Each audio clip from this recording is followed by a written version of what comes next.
ndodh nëse nuk pi ujë mjaftueshëm gjatë ditës? Duhet dini diçka që 75% deri 80% e qelizës është ujë. Pjesa tjetër janë elektrolit, fermente, lipide, proteina, karbohidrate e të tjera. Por pse ka rëndësi ujë? Uji ka shumë rëndësi se është i vetmi përbërës i cili futet në reakcion me radikalet e lira, me toksinat dhe i eliminon ato. Prandaj është jashtëzakonisht shumë rëndësishëm marrja e ujit. Pra duhet ta mësoni organizmin tuaj të merrni 2 litra deri 2 litra e gjys ujë në ditë, përveç suprave, kompostove, çajrave të tjera.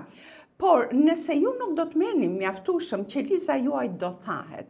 Ju do ndjeni të zbet, të kputur, të lodhur, mungesë përqendrimi, vëmendje, do jeni të agituar, do keni gjumë të çrregull. Pra të gjitha këto janë pasoja e dehidrimit, por ajo që është shumë e rëndësishme është se ju ndihmoni tharjen e veshkave. Pra, nëse nuk do merrni ujë mjaftueshëm, veshka juaj do thahet, do filloj azotemia, do rritet azoti, kreati, dhe kjo përbën një rrezik madhor për shëndetin tuaj. Pra ju çon drejt një veshke, drejt një transplanti të veshkës.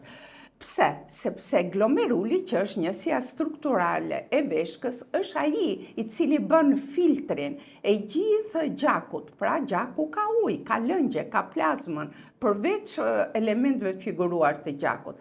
Dhe duke prodhuar ky glomerul urinën, me urinë dalin gjithë toksinat dhe helmet e organizmit. Glomeruli në vesh punon tamam si puna e një mulliri ujë. Duhet patjetër ujë që të lëvizin fletët e mullirit që të bluaj. Dhe glomeruli, njësia strukturore e veshkës, do patjetër lëngje, do ujnë në gjak që ta filtrojë këtë gjak dhe të nxjerrë lëngjet, urinën me gjithë përbërësit, toksinat dhe helmet e organizmit.